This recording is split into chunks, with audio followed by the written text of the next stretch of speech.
Assalamualaikum warahmatullahi wabarakatuh.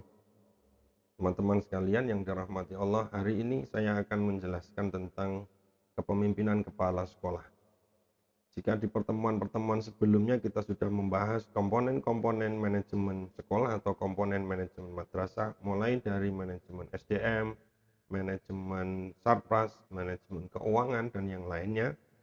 Komponen-komponen manajemen itu tidak akan bisa berjalan tanpa adanya leader atau tanpa adanya kepemimpinan. Karena yang menggerakkan semuanya itu adalah kepemimpinan atau leader.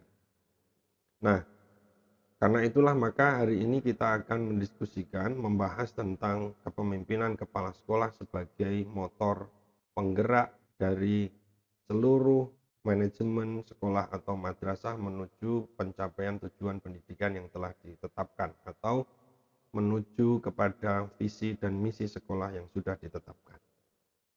Kita mulai dari apa sebenarnya yang dimaksud dengan kepemimpinan itu. Kepemimpinan adalah cara atau usaha kepala sekolah di dalam mempengaruhi, mendorong, membimbing, mengarahkan orang lain, dalam hal ini adalah bawahannya yang mencakup guru, staf, siswa, orang tua, dan pihak-pihak yang terkait melakukan pekerjaan-pekerjaan untuk berpartisipasi di dalam menjalankan program-program sekolah yang sudah ditetapkan. Jadi sederhananya adalah kepemimpinan itu adalah kemampuan untuk menggerakkan orang lain agar mau melaksanakan apa yang kita inginkan di dalam mencapai tujuan, baik itu tujuan bersama maupun tujuan dari seorang pemimpin tersebut.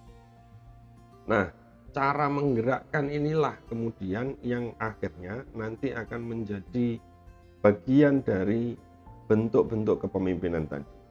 Jadi sekali lagi, kepemimpinan itu adalah kemampuan untuk menggerakkan orang lain atau untuk membuat orang lain mau melakukan apa yang kita perintahkan atau mau melakukan apa yang kita inginkan.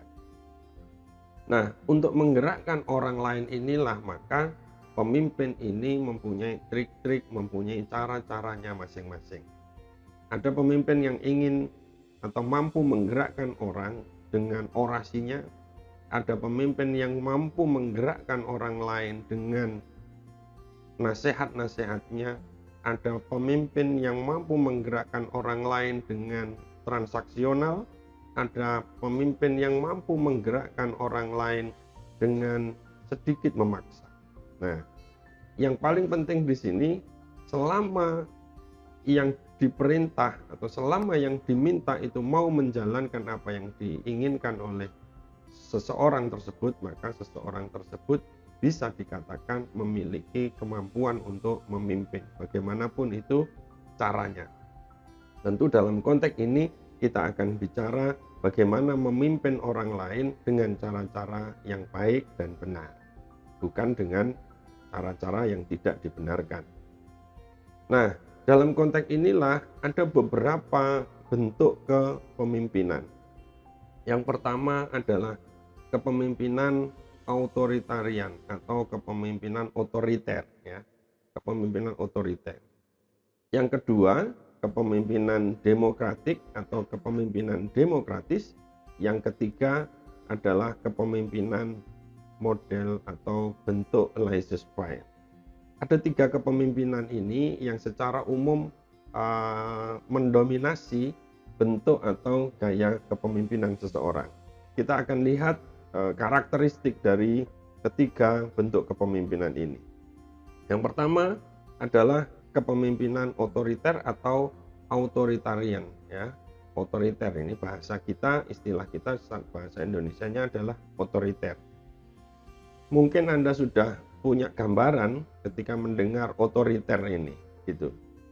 Mungkin Anda akan terbersit otoriter itu adalah memaksa, otoriter itu adalah seenaknya sendiri, atau mungkin punya gambaran-gambaran yang lain. Kita akan cocokkan. Yang pertama, karakteristik otoriter atau authoritarian leadership ini adalah satu, keputusan sepenuhnya dipegang oleh atasan. Jadi kalau dalam konteks sekolah, maka seluruh keputusan sekolah, keputusan madrasah, kebijakan-kebijakan yang diambil itu ditetapkan secara penuh oleh kepala sekolah.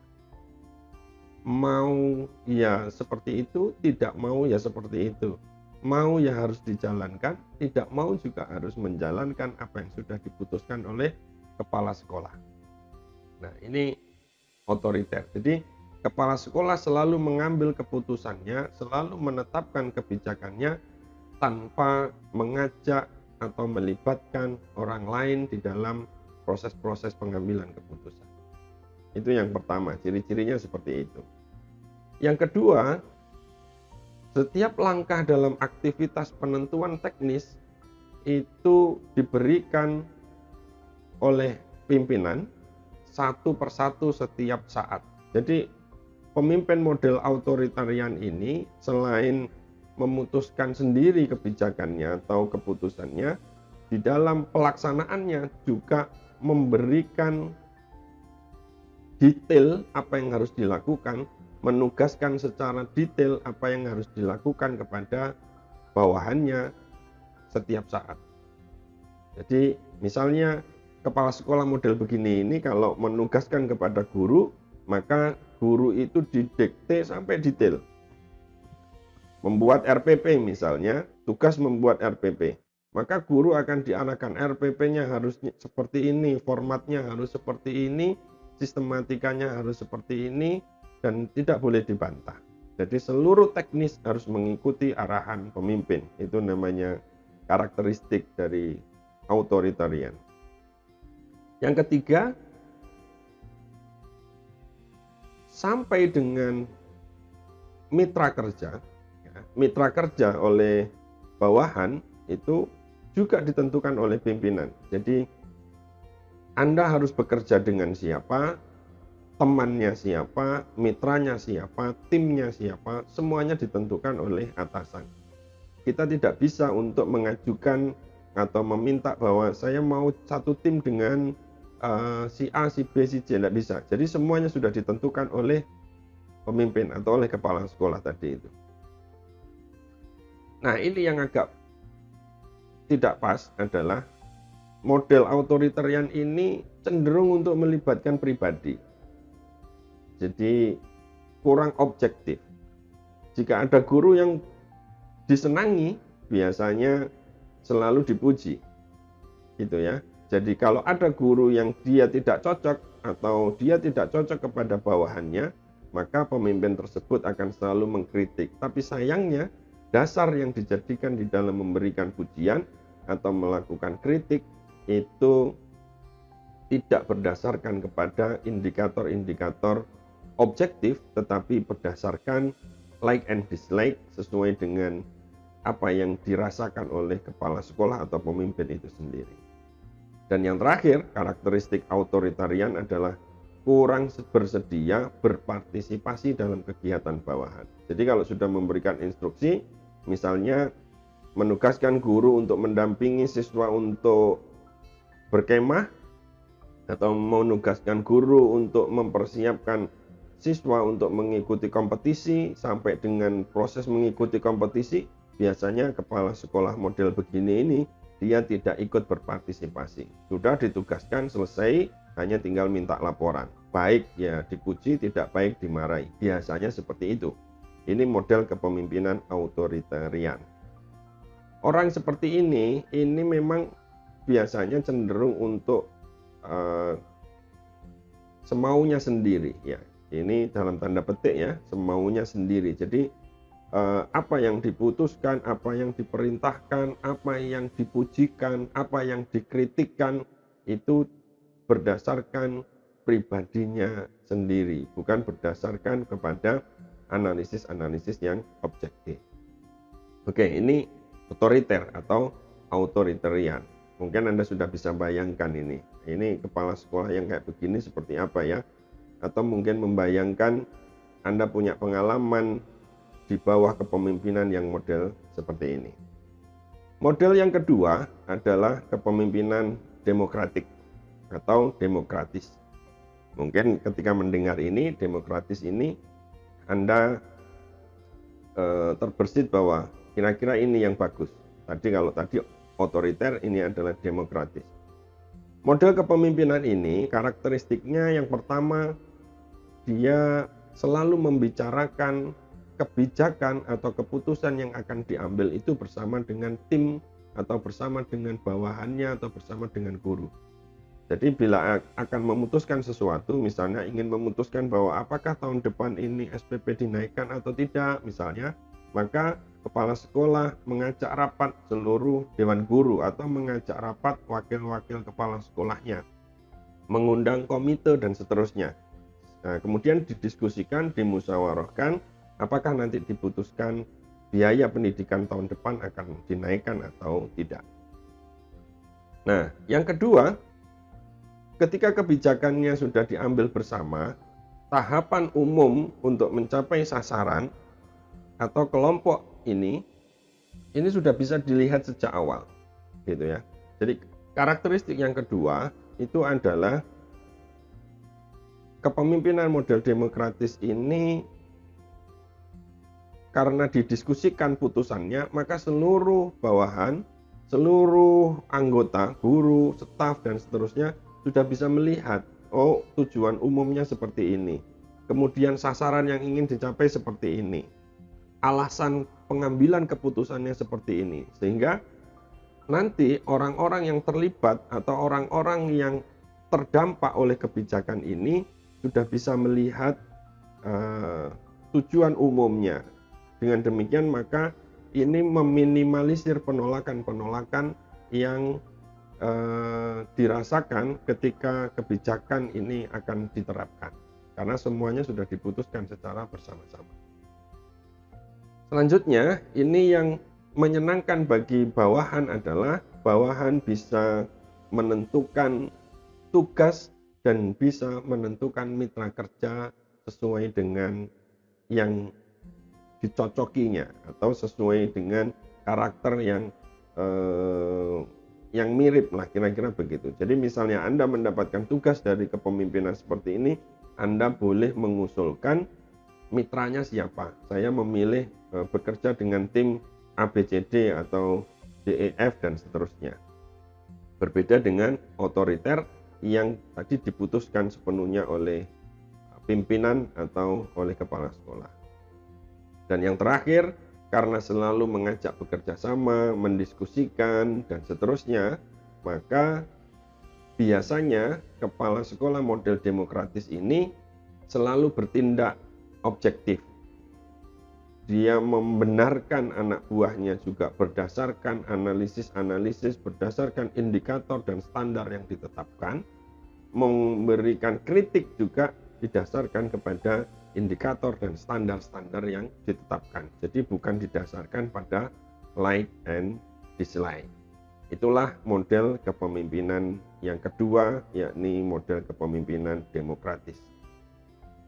Selanjutnya kita masuk kepada kepemimpinan yang ketiga, yaitu kepemimpinan model laissez-faire. Model kepemimpinan yang ketiga atau laissez-faire ini memiliki ciri-ciri. Yang pertama,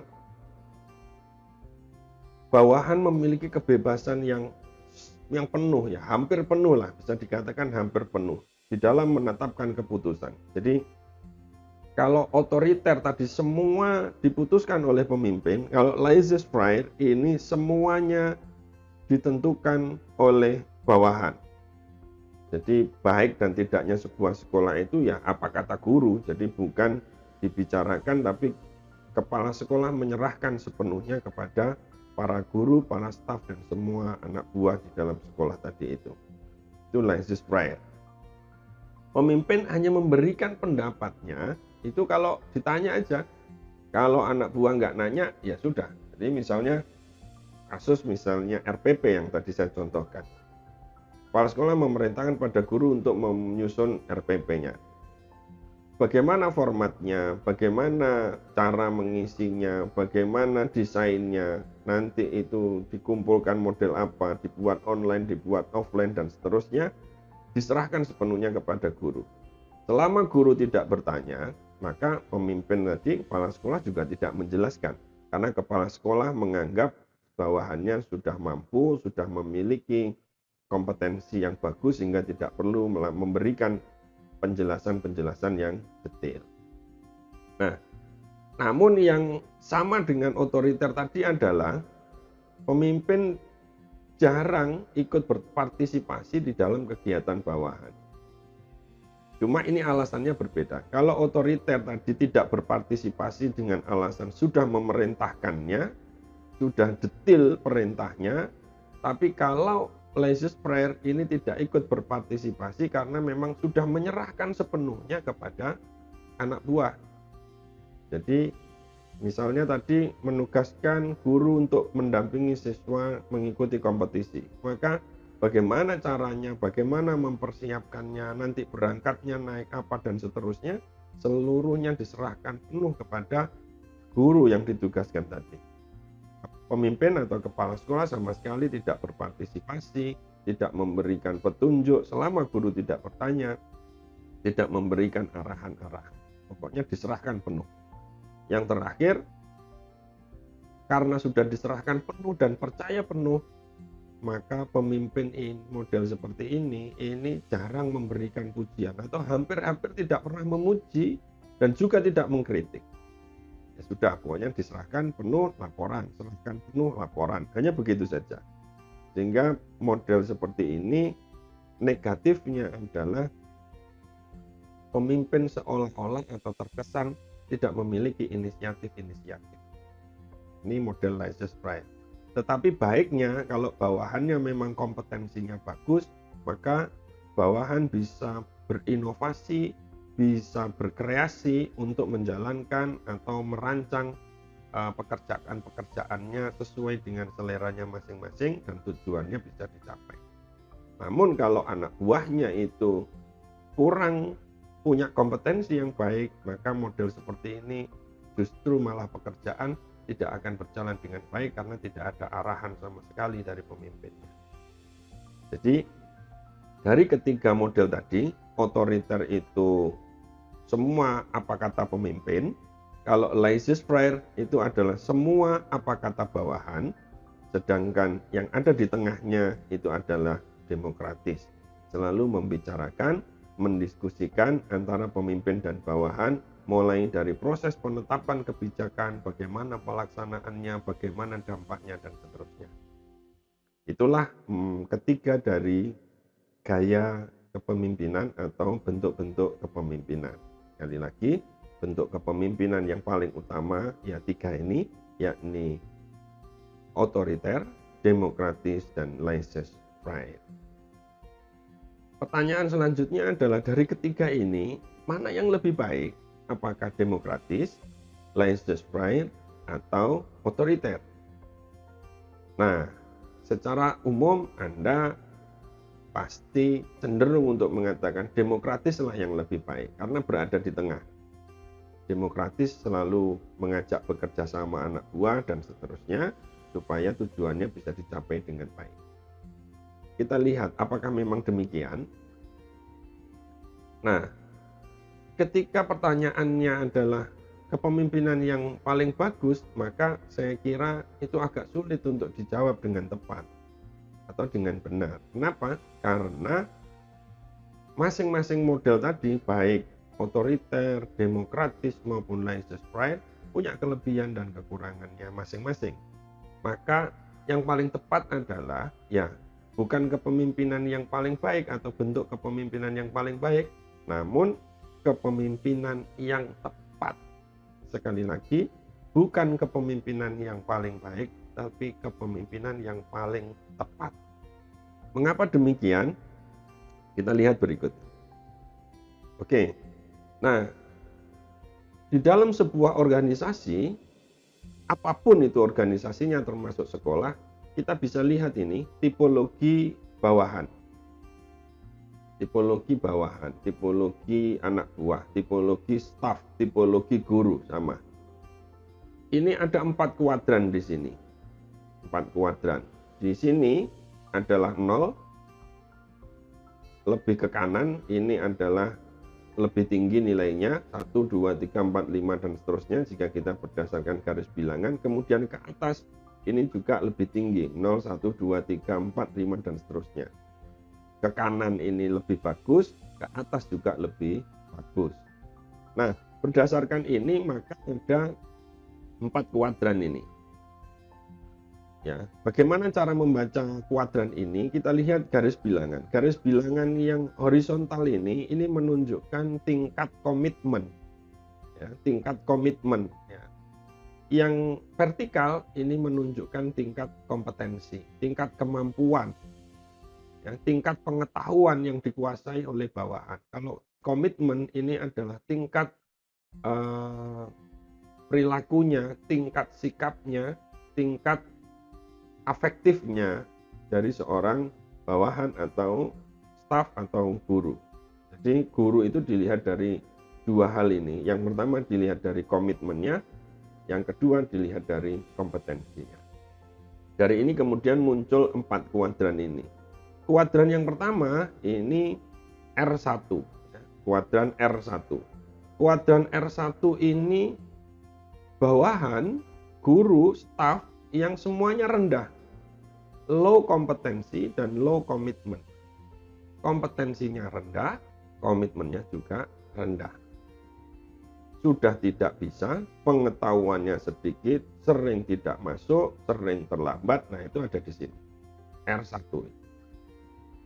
Nah, orang seperti ini mestinya tidak dipelihara ini ya.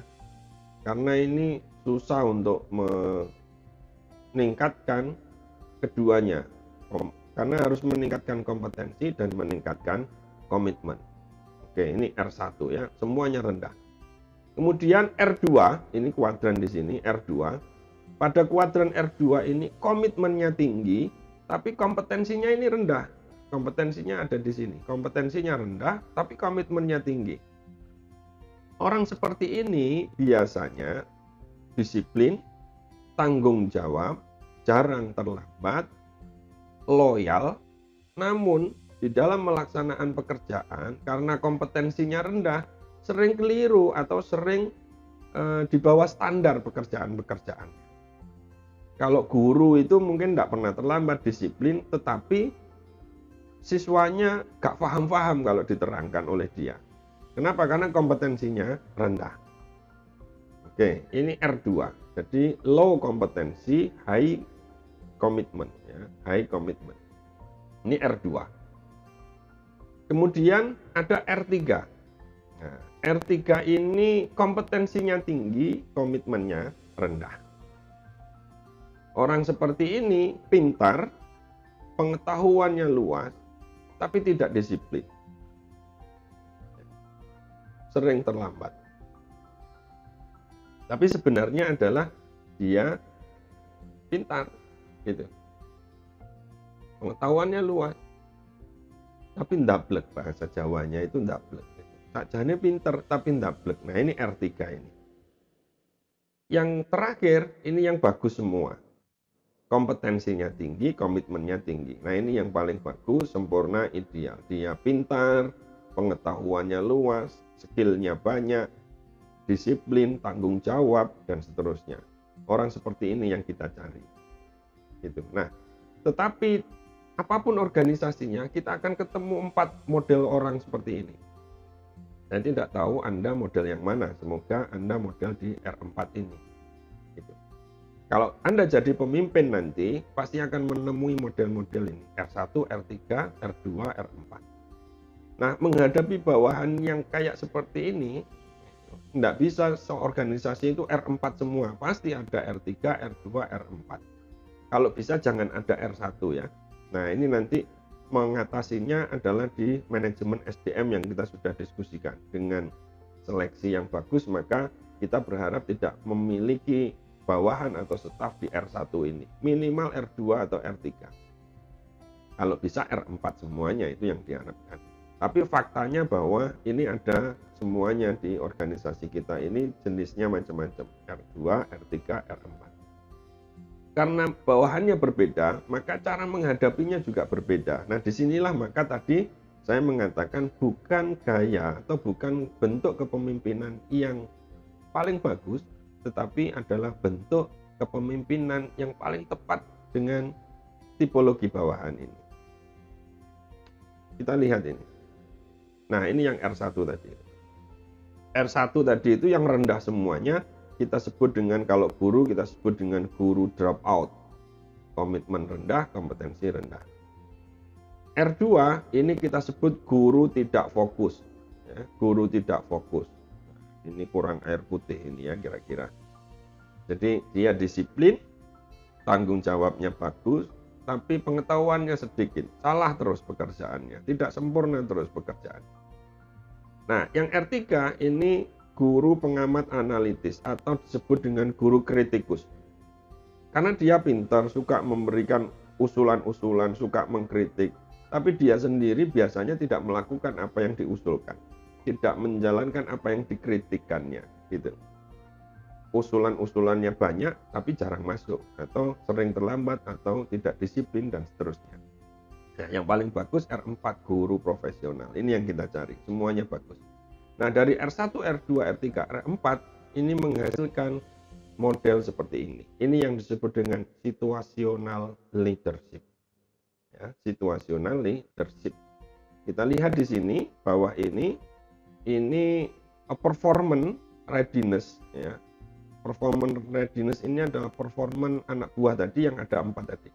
R1 yang low semuanya tadi, kemudian R2, R3, salah satunya low dari kompetensi atau dari komitmennya.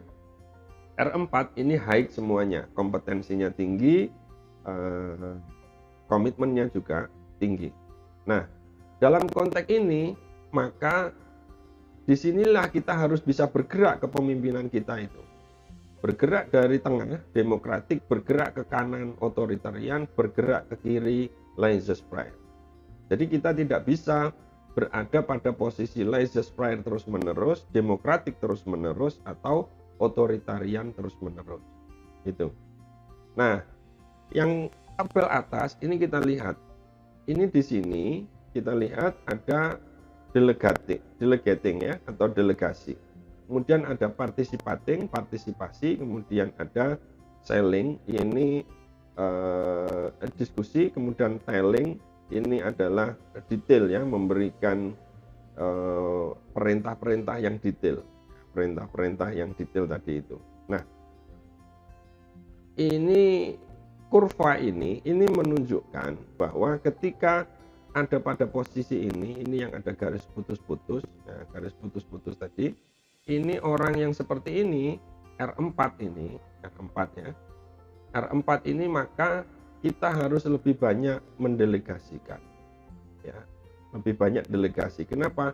Karena ini kompetensinya high, ya, komitmennya juga high, sehingga tidak perlu banyak bicara dengan orang seperti ini. Maka supportive behaviornya ini tidak perlu tinggi-tinggi, ya, tidak perlu tinggi-tinggi. Kemudian task behavior pemimpin itu juga rendah, sehingga cukup berikan tugas, gitu aja selesai, sudah bisa menjalankan sendiri. Itu laissez-faire. Jadi ketika berhadapan dengan pemimpin seperti ini, maka menggunakan laissez-faire.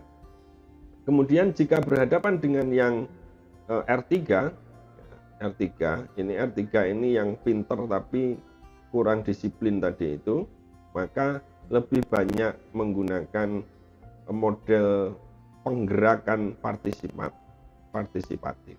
Jadi jangan banyak memberikan detail karena mereka sudah pinter. Dia perlu ditemani saja supaya komitmennya bagus. Jadi dia ini bermasalahnya di komitmen, bukan pada kompetensi. Maka dia diajak diskusi saja bagaimana solusinya. Kalau ada masalah, itu sudah bisa mengeluarkan solusi sendiri, tapi dia malas untuk menjalankan itu. Maka untuk meningkatkan kemalasannya, kita tingkatkan partisipasi. Demokratis tadi adalah tingkat partisipasinya agak tinggi, pemimpin model begini. Yang R2 yang komitmennya tinggi, kompetensinya rendah, maka ini perlu penjelasan, gitu ya.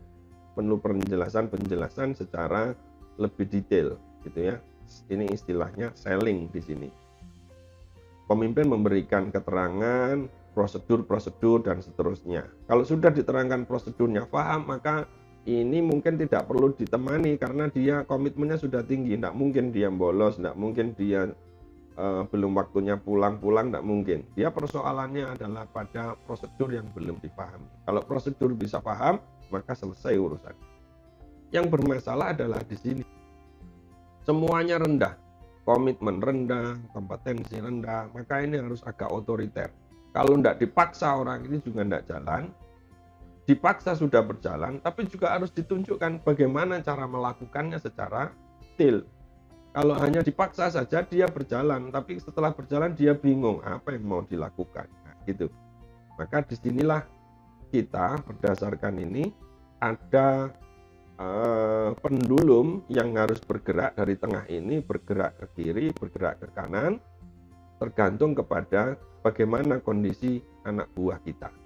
Kalau anak buah kita pada R4, mungkin kita bisa bergerak gayanya ke laissez-faire. Kalau ada di R3, R2 kita demokratis. Jika ada di posisi R1, maka kita bisa cenderung menggunakan authoritarian leadership ini. Nah, disinilah maka pemimpin itu menjadi tepat sesuai dengan anak buahnya, sesuai dengan karakteristik guru-guru dan stafnya. Kira-kira seperti itu terkait dengan kepemimpinan. Saya harapkan bisa dipahami, dan jika Anda nanti jadi pemimpin, maka jangan menggunakan satu model kepemimpinan, tetapi lihatlah bagaimana kondisi bawahan Anda, kondisi staf Anda, kondisi guru Anda, sehingga dengan mengetahui kondisinya kita bisa memilih model atau bentuk kepemimpinan. Apakah harus demokratis, apakah harus laissez-faire, apakah harus authoritarian. Selain itu, kita juga bisa melihat situasi. Terkadang mungkin sudah R4 anak buah kita, tetapi situasinya mengharuskan kita untuk bergerak cepat dan memutuskan secara institusional. Maka kita harus otoriter. Jadi jangan mengajak diskusi panjang-panjang karena waktunya pendek, kondisi darurat. Gitu ya. Ada bencana dan seterusnya, ada insiden-insiden yang tidak diharapkan, maka pemimpin harus mengambil keputusan secara otoriter, putuskan sendiri dengan kebijakan-kebijakan sendiri, langsung dijalankan. Nah, kalau sudah berjalan di kondisi darurat, mungkin bisa bergerak lagi ke demokratis.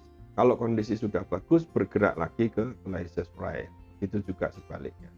Inilah model situasional leadership.